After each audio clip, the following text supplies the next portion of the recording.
Humanity's name carried weight across the stars, but no one truly understood the machinery that powered their restraint. When the Galactic Concord sent its petition for help, most believed Earth would respond with supply convoys, negotiation teams, or defensive escorts. That had always been the pattern: calm, controlled, diplomatic interventions that never hinted at the scale of force humanity kept hidden. The Concord expected reason and reassurance, not silence so complete it felt like abandonment. Their broadcasts went unanswered for days as worlds burned under the Vogue Dominion's advance, and panic spread among species that relied on the illusion of stability. They assumed humans were hesitating, debating, or perhaps deciding the conflict was not worth the risk. What they couldn't see was how fast Earth moved behind the curtain. Every file attached to the petition was analyzed, cross-referenced, and stripped to the bone within minutes. The casualty projections, planetary losses, and Dominion expansion vectors painted a clear picture. This was not a war of conquest but an eradication campaign disguised as an imperial expansion. The Dominion sterilized entire crust layers of captured worlds to mine core materials, leaving atmospheres poisoned and ecosystems erased. For humanity, that classified the threat differently.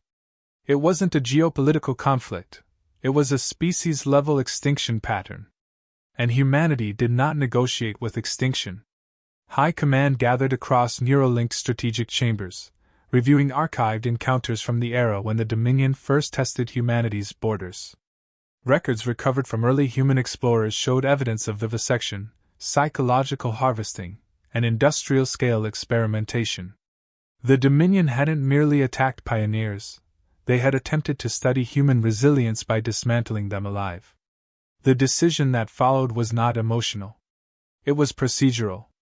Any civilization engaged in such practices fell under humanity's irreversible threat index, a doctrine few outside Earth even knew existed.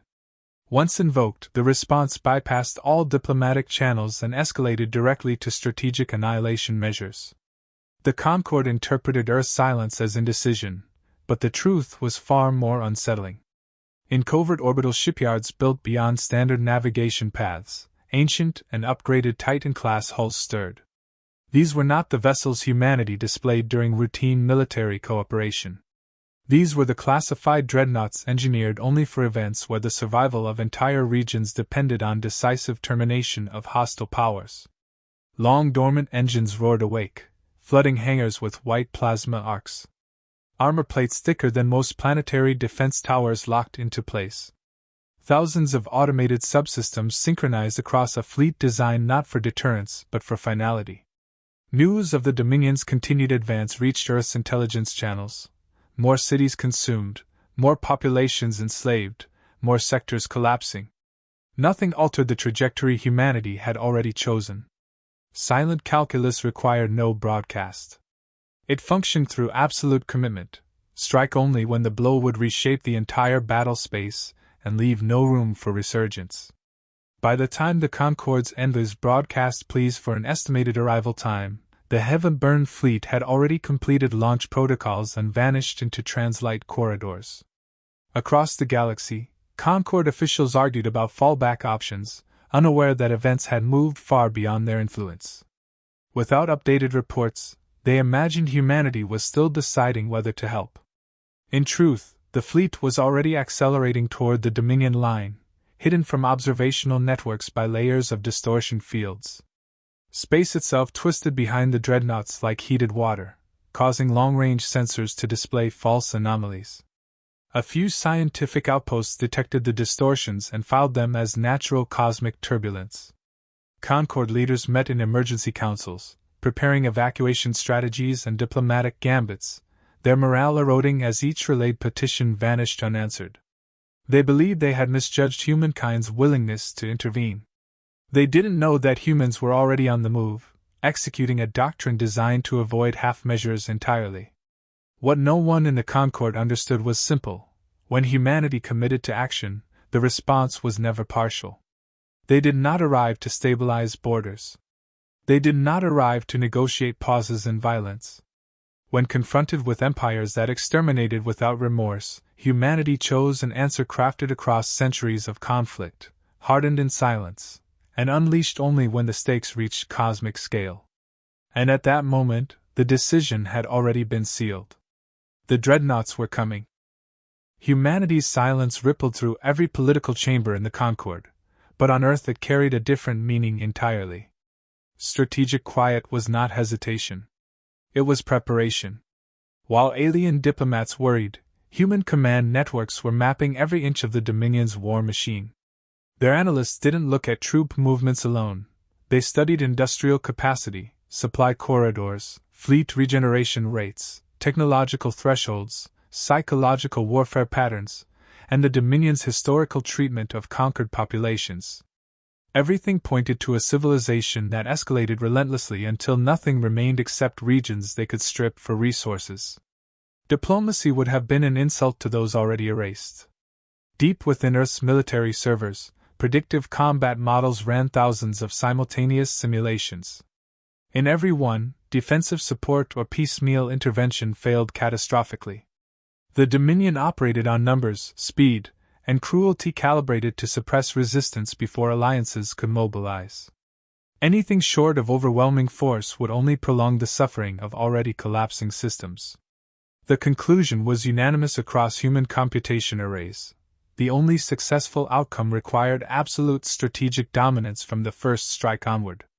That conclusion triggered access to restricted archives housing relics of an older doctrine, heaven-burned contingency assets. These were not standard warships. They were built during a forgotten era when humanity prepared for threats far beyond conventional galactic conflict. Each Titan-class dreadnought was engineered to survive vacuum ruptures, gravitational shears, and high-energy weapons capable of vaporizing asteroids. They carried reactors stabilized by artificial singularities, guided by tactical AIs that operated at speeds organic species could not comprehend. Their weapon systems weren't designed for intimidation. They were designed to end wars outright. The Concord had never seen them because Earth never revealed assets tied to existential-level protocols. Humanity understood the dangers of displaying overwhelming power to civilizations that misread intent. And so the fleets remained hidden in dark space shipyards, anchored within energy-shielded void facilities older than many Concord governments. Activating them required a unanimous decision from Earth's High Command, a threshold reached the moment Dominion atrocities were verified. One by one, those enormous vessels came online. Their hulls, scarred from ancient tests, shimmered as maintenance drones repaired dormant systems.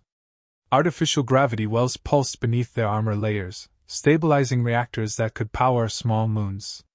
As each ship awakened, automated forges produced replacement munitions, structural reinforcement coils, and gravity lance housings.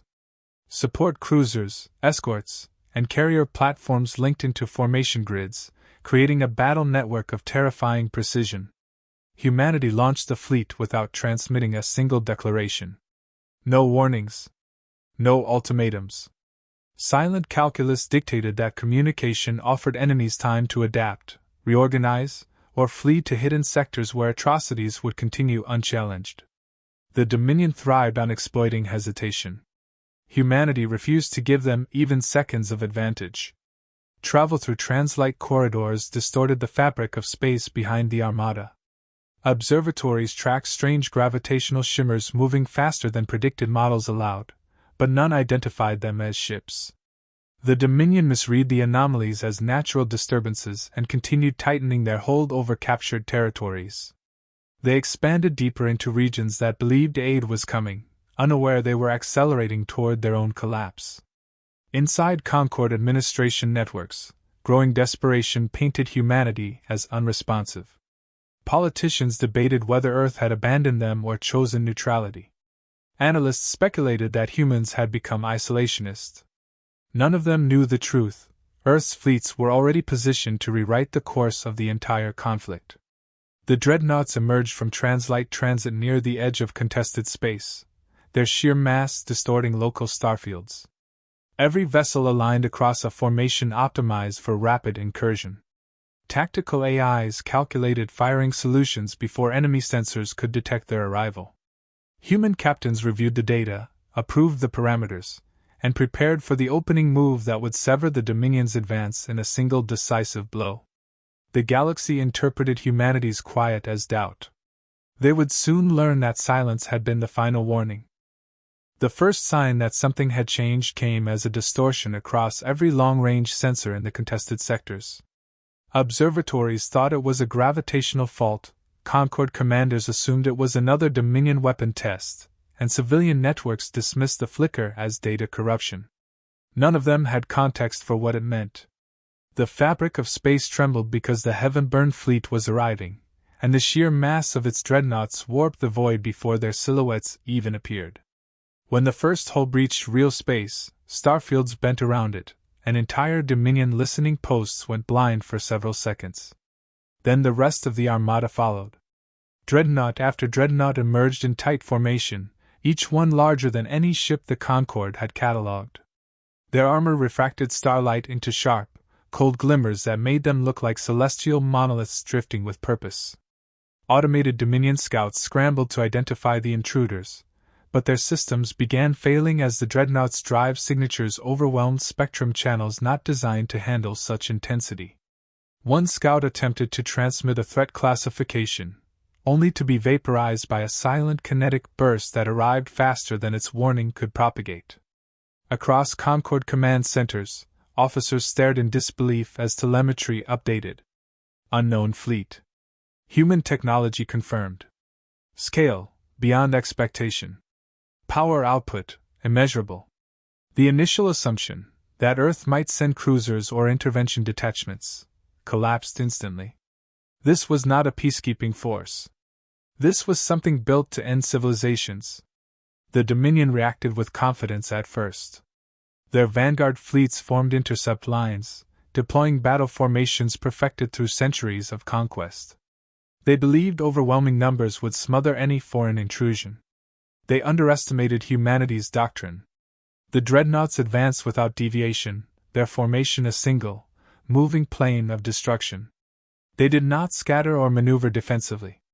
They moved as if the enemy's firepower did not matter. At Rathlin Gate, the first engagement ignited.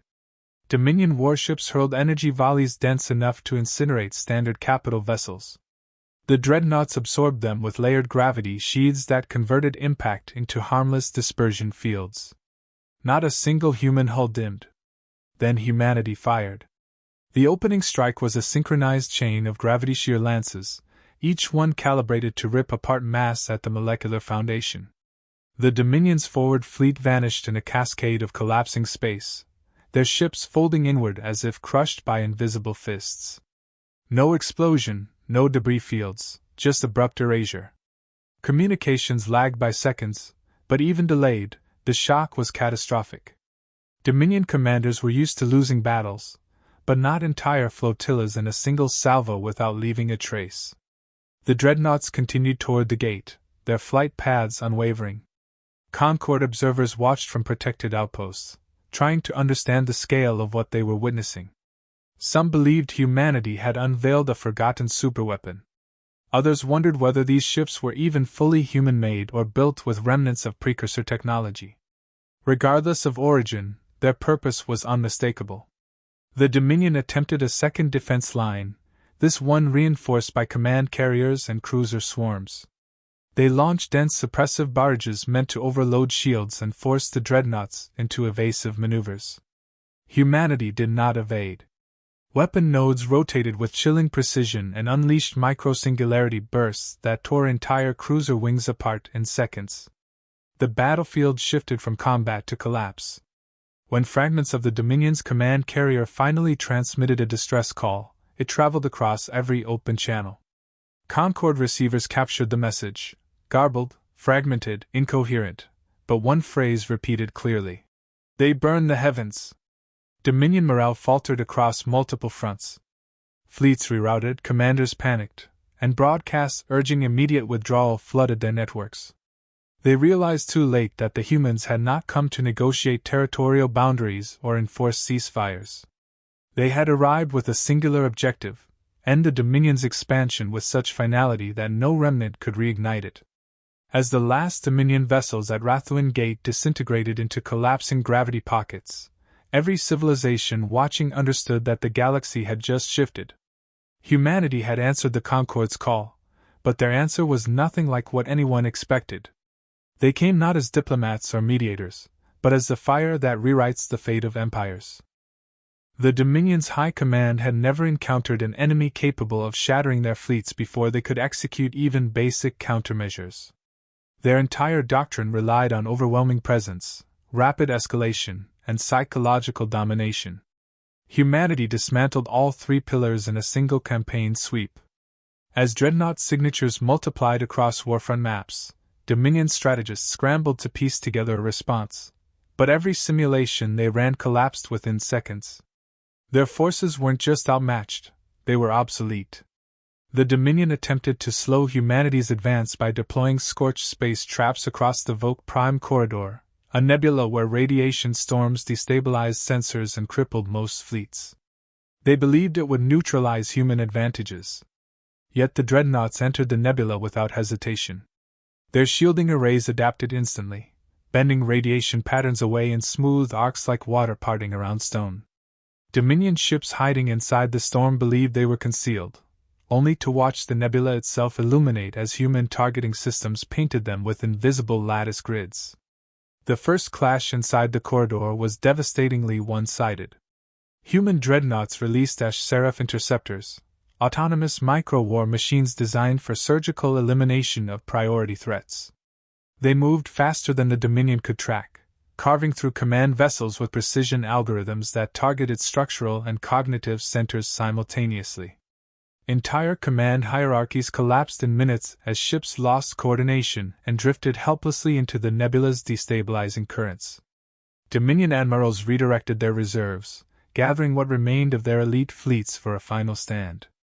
Among them was the Harvester King, a warship revered throughout Dominion space and rumored to be forged from the remains of conquered worlds. It was larger than any Concorde battleship and carried weaponry capable of planetary siege. The Dominion broadcast its arrival across internal networks to restore confidence, proclaiming that no enemy had ever withstood its assault. Humanity did. When the Harvester King opened fire, its superheated lances cut through the nebula in brilliant arcs. The Dreadnoughts shifted formation with calculated precision, absorbing the blasts with layered gravitational plates. Then a single Titan-class vessel advanced, locking the Harvester King in a containment field that inverted its propulsion matrix. Dominion crews felt their momentum die as if the void itself held them in place. Human weapons followed. Dense kinetic rods accelerated to relativistic speeds, puncturing the Harvester King's armor and triggering internal collapses across its decks. Sensors recorded the Dominion flagship breaking apart section by section, its power core imploding before it could detonate. The destruction of their greatest vessel fractured Dominion morale beyond recovery. Fleet commanders issued scattered orders, some demanding counterattacks, others begging for sanctuary. Ships fled deeper into the corridor, unaware that humanity had already sealed multiple exits with gravitational anchors.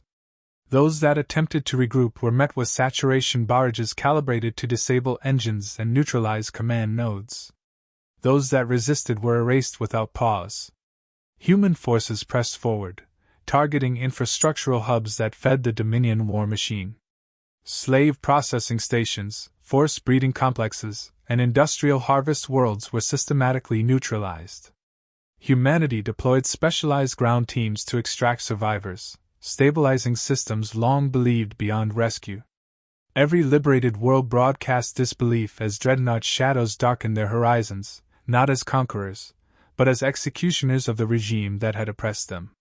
The final blow came when the dreadnoughts reached the Dominion Core Citadel, a fortress larger than a moon, fortified with weapons designed to obliterate entire fleets. Yet the Citadel's defenses crumbled under synchronized human bombardments. Gravity rifts tore apart its shield generators, while Star Lance arrays pierced structural rings that had stood for centuries. The Citadel ruptured in a crescendo of collapsing mass, a silent implosion that echoed across every Dominion channel as the definitive end of their reign. When the debris settled, no Dominion warfront remained capable of resisting. Humanity had dismantled an empire built on terror with a level of efficiency that left the galaxy stunned. The war was no longer a conflict, it was a conclusion. When the Dominion collapsed, The shockwave traveled faster than any fleet, any broadcast, any diplomatic message. Entire sectors that had lived under constant fear found themselves staring into an unexpected silence. No patrols, no harvest ships, no overseer vessels returning to enforce quotas. Liberation didn't feel real at first. Worlds that had prepared for extinction now watched human dreadnoughts drift through their skies like colossal guardians forged from myth. For many, the contrast was jarring. The same vessels that burned enemy armadas out of existence were now deploying engineers, medics, and reconstruction crews with practiced efficiency. Humanity had ended the threat with overwhelming precision, but they had also arrived prepared to repair what was broken. Concord leadership struggled to process the scale of intervention. Their expectations had never extended beyond defensive support or humanitarian escorts. Instead, they witnessed an entire empire dismantled within a single campaign, executed with a level of coordination no other civilization could match. Political councils drafted statements praising Earth as saviors, but the tone behind those praises was mixed with unease. The power humanity demonstrated was unprecedented. For some worlds, gratitude came naturally. For others, fear took root as they began to consider what such force might mean if ever directed elsewhere. Humanity addressed none of these concerns directly. They focused instead on stabilizing liberated territories, establishing supply stations, and reconstructing habitat infrastructure. Their relief vessels operated with the same discipline as their dreadnoughts: fast, precise, and relentlessly thorough. Medical units treated survivors who had never believed rescue would come. Terraforming support teams began reversing long-term ecological damage. Psychological relief divisions worked to restore populations shattered by generations of systemic brutality. Humanity didn't simply end the war, they assumed responsibility for its aftermath. Across the galaxy, debates erupted. Some species argued that humanity's intervention had saved millions. Others feared that the demonstration of power created an imbalance that no coalition could counter. But underneath every argument lay a shared truth: no one would ever misunderstand humanity's silence again. Previously, their diplomatic restraint had been interpreted as disinterest. Now the galaxy understood that silence was the interval before decisive action, an action that, once chosen, could reshape the fate of entire civilizations. Former Dominion regions reacted differently. Many viewed the humans not as distant saviors but as the only force willing to confront the Dominion without compromise. They built temporary shrines honoring the unknown fleets that descended from the void and severed the chains of their oppressors. Some survivors watched the dreadnoughts leave orbit with reverence, whispering that they had witnessed the arrival of justice itself. Even in devastation, hope grew. A memorial was constructed at Rathuan Gate, the site where the Dominion's advance was first halted. Built jointly by liberated worlds and Concord representatives, it rose as a towering structure carved with the names of the lost, species erased, planets consumed, civilizations shattered. At its peak stood a single metal obelisk, forged from remnants of Dominion and human alloy, symbolizing both destruction and renewal. Inscribed at its base was a phrase carried from intercepted Dominion broadcasts: "They burn the heavens." The Concord amended it with an addendum: "So others may live." Humanity, however, did not linger to absorb praise. Their fleets departed quietly, leaving stabilization forces behind but withdrawing the dreadnoughts into deep space without revealing their next destination. They did not seek gratitude or political leverage. Their purpose had been clear from the moment they answered the call: eliminate the threat completely and restore balance. In the years that followed, no power dared test the Concord again. Not because of treaties or alliances, but because the memory of what humanity unleashed remained vivid. Every strategist, every ruler, every military commander carried the same lesson forward: if the humans ever rose in silence again, it would mean someone had crossed a line the galaxy could not afford to ignore. The heavens had burned once. No one wished to see what humanity would do if forced to burn them a second time.